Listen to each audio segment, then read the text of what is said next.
외교안보 이슈입니다. 미셸 스틸 대사가 계속해서 6.25 전쟁을 강조하는데 지난번에도 현충원에 참배를 하셨죠. 그래서 미국이 단독으로 한국 측에 초대가 없이 간 것은 최초라고 합니다. 해리스 대사가 현충원 한번 간 적이 있는데 그때는 한국 측에서 어떤 민간단체에서 초청을 해서 가신 거고, 이번에는 제이비 브런슨 주한미 사령관과 함께 스틸 대사가 단독으로 현충원에 가서 참배를 했는데, 여기서 끝나는 게 아니고 또 특별 영상을 찍어서 대사관 유튜브에도 올렸어요. 여러분과 제 이야기를 나누고 싶습니다. 제 부모님 한국전쟁 당시에 북한을 탈출하셨고 서울에서 정착을 하셨고 미국에서 꿈을 피울 수 있었다. 그래서 자유가 결코 거저 주어지는 것이 아니다. 북한의 공산화로부터 피해서 서울에서 안전하게 지낼 수 있었고 그 다음에 미국으로 간 이야기. 그러니까 우리가 여전히 공산주의와의 싸움을 하고 있으며 대한민국이라는 나라는 자유의 상징이다. 그렇기 때문에 미국과 한국은 이 자유를 함께 지켜야 되면 앞으로 한미동맹의 새로운 장을 함께 써내려갈 것이다. 지금 이재명은 최대한 공산권과 싸우기 싫어서 도망 다니고 있는데 트럼프 대통령과 상원 하원 국무부의 메시지는 전혀 달라요. 새로운 한미동맹을 만들자. 그건 뭐예요? 중국과 싸우는 동맹.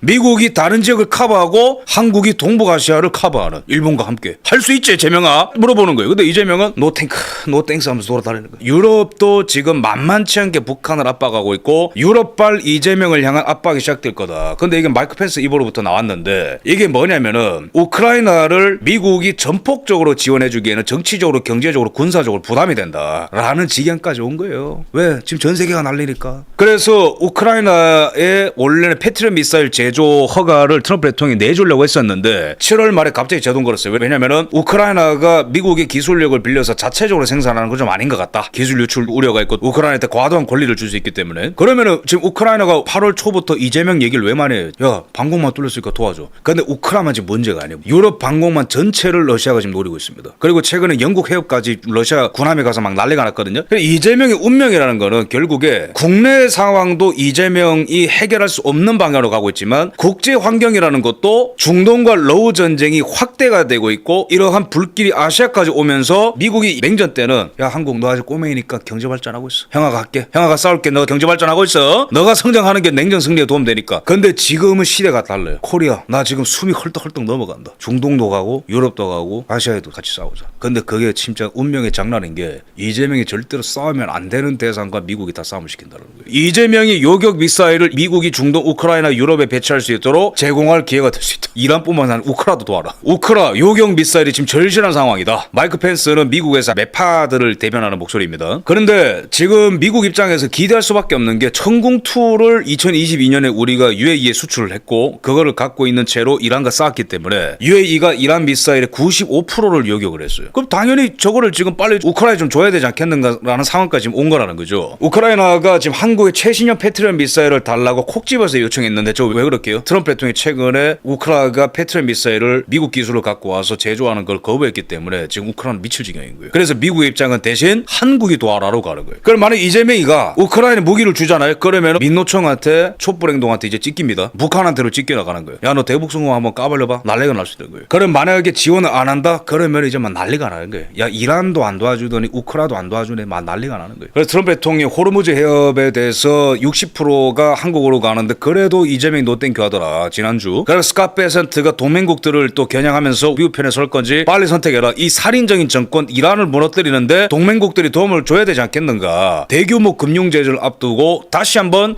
스캇베센트가 트럼프 대통령의 바통을 이어받아서 이런 비판하는 거고 오늘은 마이크 펜스 부통령까지 나서서 이런 얘기를 하는 거죠. 그래서 스캇베센트가 내일은 대이란 경제적 공세 D-Day를 열 것이다. 완전한 금융 고립시킬 것이다. 여기에 이제 한국도 동참할 것을 얘기를 할 겁니다. 근데 이재명이는 이란한테 경제적 지원을 준 적이 있죠. 그죠? 아마 혼날 겁니다. 그것도. 그래서 지금 뉴포스트의 보도에 따르면 이란이 지금 큰 위기가 왔다. 왜냐면은 최근에 호르무즈 해협의 통행률이 400% 증가했다. 무슨 말이냐면 이란이 때리면 쫄아가지고 배들이 통과 못했는데 지금은 통행을 하는 배들이 4배가 늘었다는 것 자체가 이란의 힘이 엄청나게 많이 빠졌다는 거예요. 호르무즈 해협을 공격을 할 수 없을 정도로 지금 돈이 많이 없다라는 겁니다. 쉽게 말하면. 여기에 뉴포스트가 또 보도하는 것은 스캇베센트가 얘기한 대규모 금융제재까지 들어가면은 이제 질식사까지 갈 수 있다. 그러면은 이재명을 숨통을 트게 해줄 거냐 이런 전쟁 종식이 아니에요. 우크라이나 도와달라.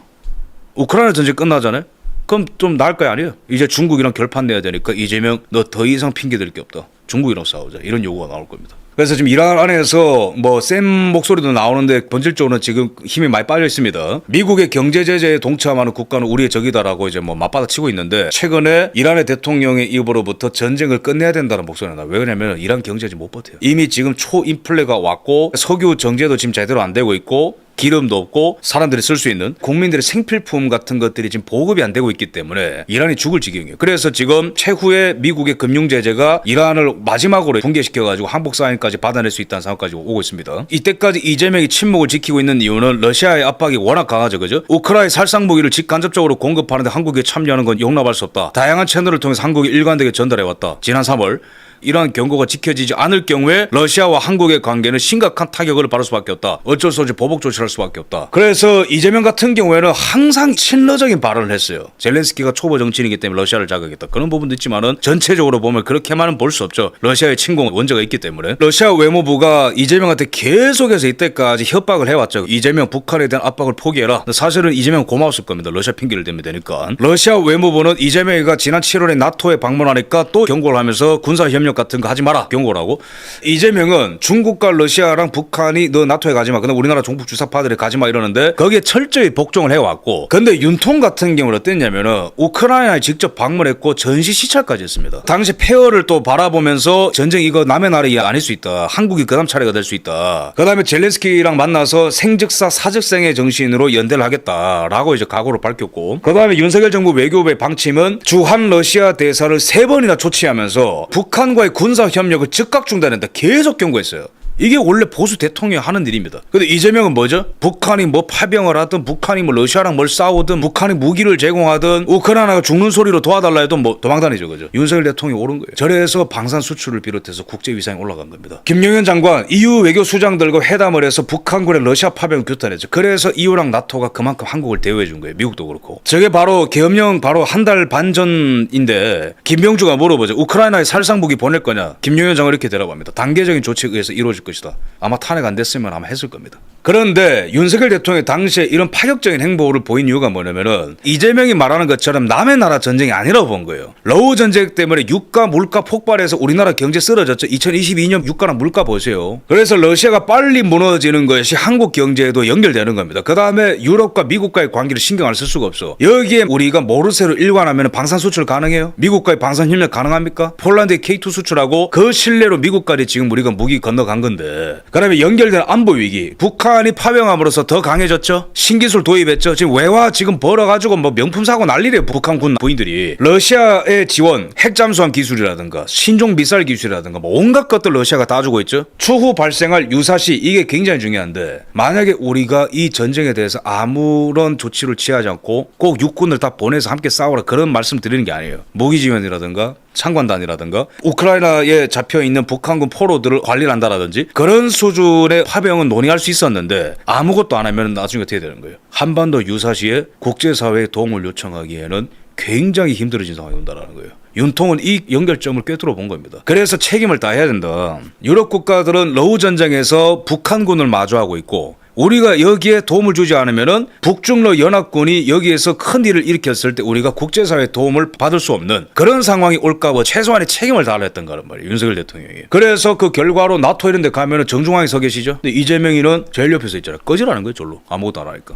그래서 윤석열 대통령은 높아진 국제력 위상을 통해서 폴란드에다가 10조 원 K2 전차 수출했죠. 그 다음에 하나 K9이 미 육군에 지금 수출했죠. 미국, 영국, 독일 방산업계를 제치고 단독으로 따낸 겁니다. 이게 유럽에서의 신뢰와 유럽에서의 실적이 뒷받침되지 않고는 저는 불가능한 일이었다고 생각하거든요. 이재명 같은 경우에는 개판 치니까 K 방산 4전 4패죠. 그죠? 다지잖아 최근에. 관계가 안 되니까 그런 거예요. 발언하는 거 보세요. 2024년 10월 우크라 신문조 참관단 파견 안 된다. 윤석열 대통령이 참관단 신문조를 보낸다고 하니까 안 된다. 고문기 기술을 전 세계 전수라도 하겠다는 거냐, 뭐 정신나간 소리를 했었고, 남의 나라 전쟁에 무기 지원하면 우리가 직접 그 전쟁에 끼어드는 거 아니냐, 동네 일에 깊이 끼어드는 건 바보짓이다, 반복적으로 얘기했어요. 저렇게. 그러니까 저 죽을 마실 거예요. 자, 이런 와중에 일본은 우크라를 제대로 지원하고 있습니다. 러시아가 최근에 이제 뭐 일본 영해에서 막 훈련하고 다카이치로 그걸 비판했고, 쿠릴 열도는 일본 땅이라고 젤렌스키가 일본을 지원 사격하고, 왜 그러냐면 일본이 우크라이나 군 훈련을 지원을 위해서 나토의 자위대를 첫 파견을 했었고, 지난 5월에 우크라이나 지원을 위해 일본 자위대가 나토 조직에 파견된 된 최초 사례고, 그다음에 우크라이나와 함께하겠다는 일관된 입장을 절대 바꾸지 않을 것이다. 이게 왜 이재명한테 괴로운 포인트가 되냐면은 이재명이 절대로 넘어서지 말아야 될 라인을 넘으라고 국제사회가 계속 이제